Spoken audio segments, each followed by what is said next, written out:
In this video, I'm going to share how I spend $20 a day living on a budget in Australia in the countryside. It seems that cost of living has been increasing in Australia in the past few years, so I want to share a day of how we budget our expenses in order to stay afloat with rising costs.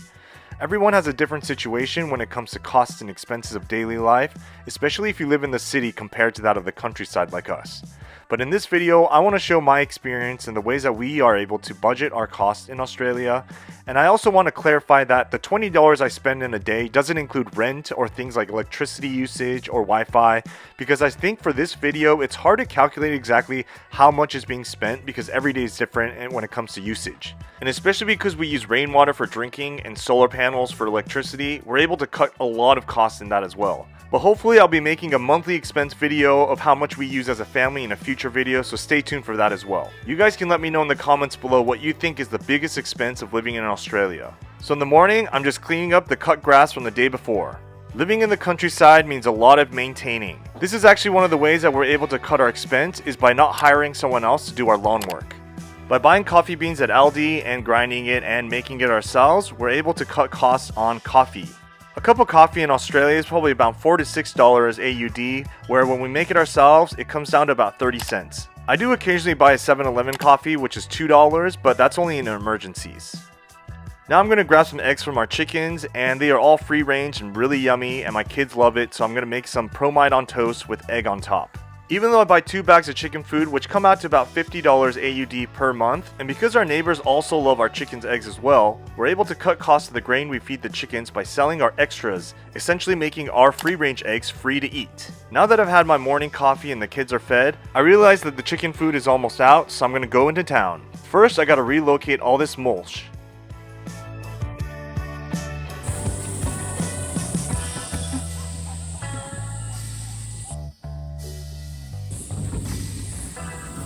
So because we're in the countryside, the closest town that we live by is about 30 to 40 minutes drive. So in order to cut costs on petrol, I try to drive to the train station that's about 3 to 4 minutes drive. And from the train station, I take the train and it's only 50 cents fares. And after getting there, I walk 40 minutes to get to the chicken food shop.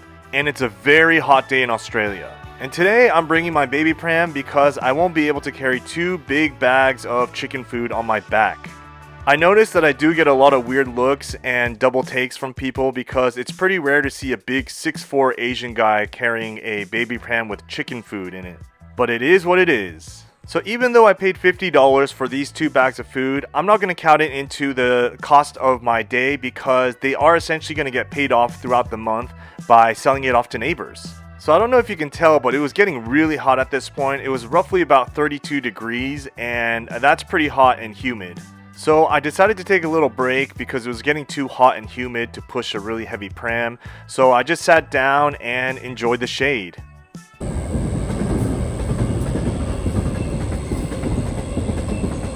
Now that I'm headed back, I realize that having these 50-cent rides is a lifesaver because it's something that Queensland started doing recently and I love it. Now that I'm back home, time to do some chores and feed the chickens. Even though we feed our scraps to the chickens as well, they do love the grain.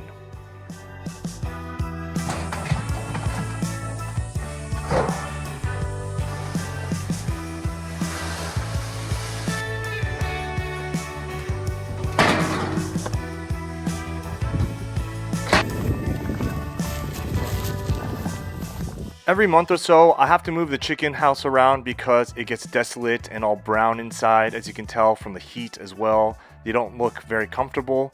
So now I'm going to show you guys what I do in order to move the chicken house, and it's very heavy. It is a 2-person job, but sometimes I'm the only one that's able to move it because I have a big body. And the first step is to get all the chicken out of the house.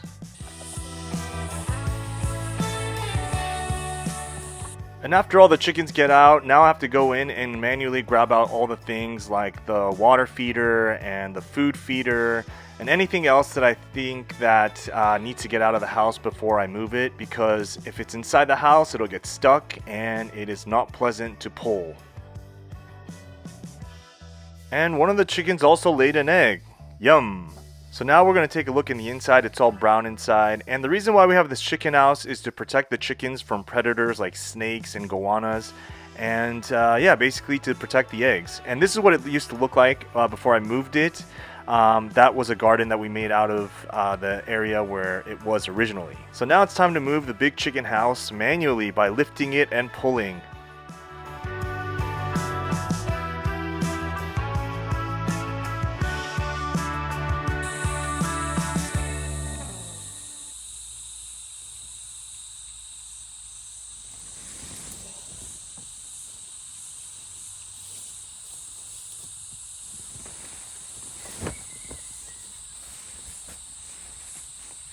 If you guys have any tips and tricks, definitely let me know in the comments below because it is very hard to pull sometimes.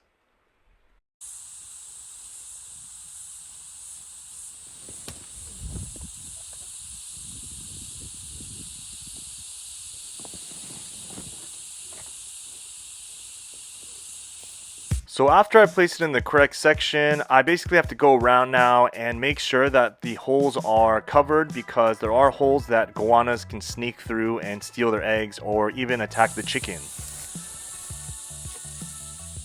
So here I'm just putting a really basic thing to defend the holes by putting a stick through it and a crater box that I just cover it with. And now I'm just doing one final perimeter check just to make sure everything is good to go, and we are done. Best ways to save money and budget is through cooking at home, and especially today I'm going to be making my favorite recipe, which is the Chipotle chicken recipe. And this is something that is a restaurant in America. We have a place called Chipotle. And yeah, it's a recipe that I used to make in college as well, but something that I like making here because we don't have Chipotle in Australia. We have Guzman y Gomez, which is the closest thing, I guess, to a Chipotle recipe. But it's way cheaper to cook at home because I can make a bunch and have it for leftovers. So first I'm making the marinade for the chicken, and it's an adobo chipotle sauce. Our local grocery store has $2 per kilo chicken parts, chicken mixed, which comes with thighs and drum legs and everything. And yeah, we're able to budget our cost of chicken and things like that by buying in bulk when they are on special and then freezing it. And when we eat them, we basically take it out. And here I'm marinating the chicken and I leave it in for an hour or so. Now that it's marinated, I'm going to put it in the oven. And the best thing about cooking in bulk is that you'll have leftovers. And because I have 2 kids and a wife, we do eat a lot. And I probably eat the amount of 2 human adults, male adults. So yeah, that kind of will add up if I'm not buying in bulk. Because I was born in Japan and grew up in an Asian family, I am used to having rice every single day. And that's something that my wife had to get used to as well. But yeah, after we were able to make our rice, I'm going to go pick up some fresh veggies. Because we're going to make some Mexican style rice, I'm going to pick up some lime from the tree, which is free. Something that helps us cut our budget when it comes to buying fruit and veggies is being able to grow our own.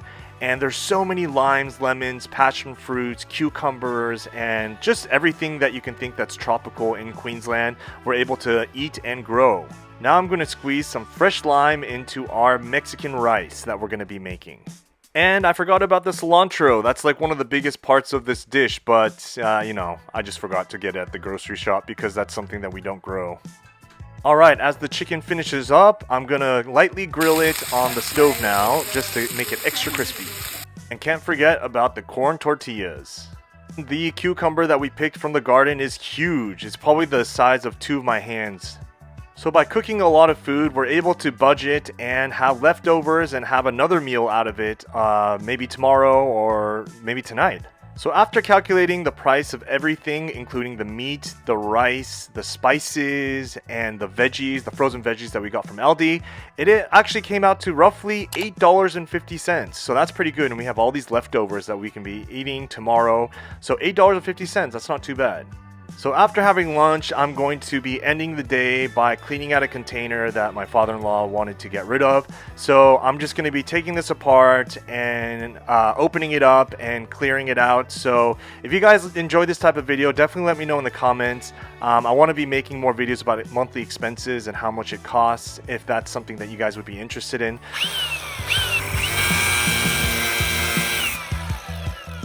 I hope you liked the video, and I'll see you in the next one. See you guys later. Bye.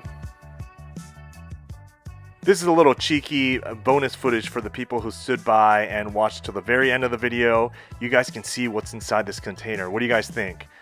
Do you think there's some really cool stuff in it, or some really old junk or treasure maybe? We'll see. I'm not gonna lie, there was a lot of gross stuff in there. There was a live rat that was in one of the buckets and a few dead things in there, but it has to be cleaned out and taken away off the property because it's just sitting and rotting here. But yeah, thanks for watching to the very end, and I'll see you later. Bye.